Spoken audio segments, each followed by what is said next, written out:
अस्सलामुअलैकुम नाजरीन। आज की इस वीडियो में हम एक नहायत अहम और हसास मामले का तफसीली तज्जिया पेश करेंगे। ईरान और इसराइल के दरमियान जारी कशीदगी अब मुकम्मल जंग की शक्ल इख्तियार कर चुकी है और इसके असरात मशरिक़ वुस्ता से निकलकर जनूबी एशिया तक पहुंचने लगे हैं। बहुत से माहिरीन अब ये सवाल उठा रहे हैं कि क्या ये जंग पाकिस्तान जैसे इस्लामी ममालिक के लिए भी ख़तरा बन सकती है। क्या इसराइल मुस्तकबिल में पाकिस्तान जैसे जौहरी ताकत वाले मुल्क को भी किसी किस्म की जारहियत का निशाना बना सकता है, और क्या भारत इस पूरे मंजरनामे में कोई किरदार अदा करेगा। 12 और 13 मई 2025 को इसराइल ने ईरान की मुतअद्दिद हसास तनसीबात पर हमले किए, जिनमें नतंस और फिरदो के करीब वाक़े जौहरी तनसीबात शामिल थीं। इसराइली ड्रोन और मिसाइल सिस्टम ने न सिर्फ ईरान के दिफाई निज़ाम को चैलेंज किया, बल्कि तेहरान के करीब वाक़े अहम अस्करी मराकिज़ को भी निशाना बनाया। इन हमलों के जवाब में ईरान ने भी बैलिस्टिक मिसाइल्स, ड्रोन्स और क्रूज़ मिसाइल्स के ज़रिए इसराइल के मुतअद्दिद फ़ौजी अड्डों पर हमले किए। इन हमलों से इसराइली डिफेंस फोर्सेस को काफ़ी नुकसान पहुंचा और ख़ित्ते में एक वसी जंग के इम्कानात मज़ीद बढ़ गए। इन हमलों ने बैनुल अक़वामी सतह पर हलचल मचा दी है। अक़वाम मुत्तहिदा में हंगामी इजलास बुलाया गया, जबकि अमरीका और यूरोप ने इसराइल के हक़ में बयानात दिए, लेकिन मशरिक़ वुस्ता के कई ममालिक ने इस जंग के ख़िलाफ़ शदीद तहफ़्फ़ुज़ात ज़ाहिर किए। चीन और रूस ने फ़रीक़ैन से सब्र व तहम्मुल का मुज़ाहिरा करने की अपील की, जबकि तुर्की और कतर ने ईरान के दिफ़ा का इशारा दिया। इस सूरत हाल में पाकिस्तान की पोजीशन एक बार फिर आलमी तवज्जो का मरकज़ बन गई है।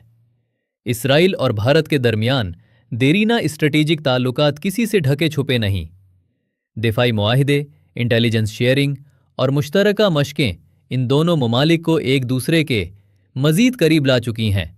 भारत कई सालों से इसराइल से स्पाई ड्रोन्स, मिसाइल टेक्नोलॉजी और साइबर सिक्योरिटी सिस्टम्स खरीद रहा है। इस सूरत में अगर ईरान के खिलाफ किसी वसी जंग में भारत किसी तरह शरीक होता है तो पाकिस्तान लाजमी तौर पर मुतासिर हो सकता है।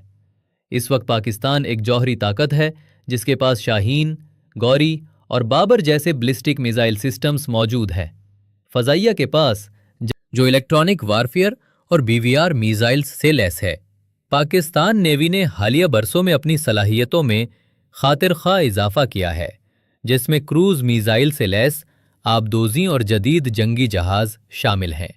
अर्जी दिफा में पाकिस्तान के पास HQ-9B और LY-80 जैसे एयर डिफेंस सिस्टम्स मौजूद हैं, जो किसी भी फ़ज़ाई हमले का मौसर जवाब देने की सलाहियत रखते हैं।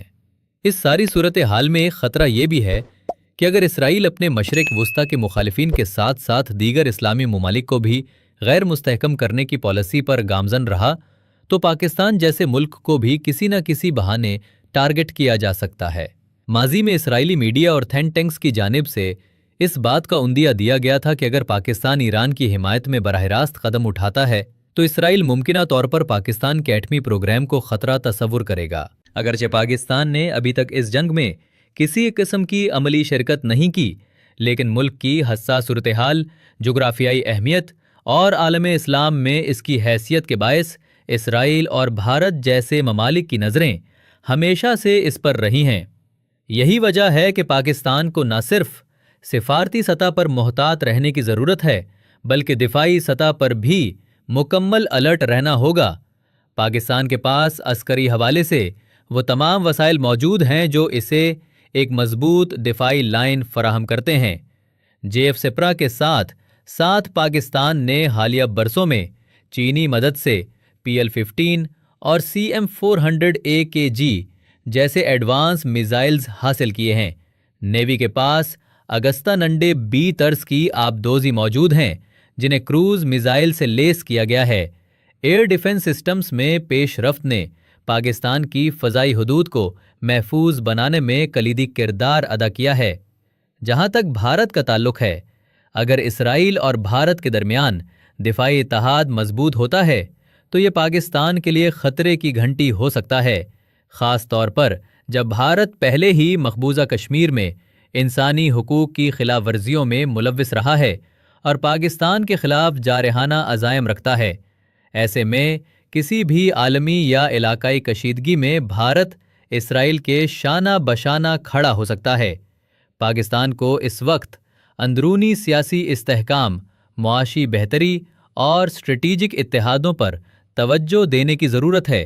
چین، ترکی، ایران اور دیگر علاقائی ممالک کے ساتھ دفاعی اور سفارتی تعلقات کو مزید مضبوط کرنا پاکستان کے مفاد میں ہوگا۔ ساتھ ہی ساتھ دفاعی اداروں کو اپنے خفیہ اداروں کے ذریعے دشمن ممالک کی حرکات پر کڑی نظر رکھنی ہوگی۔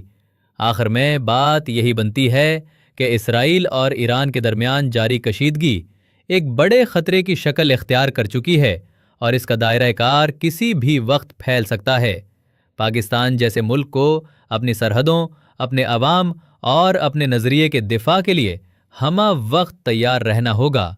سفارت، عسکری تیاری اور میڈیا کے محاذ پر ایک مربوط حکمت عملی ہی پاکستان کو ہر طرح کی بیرونی جارحیت سے محفوظ رکھ سکتی ہے۔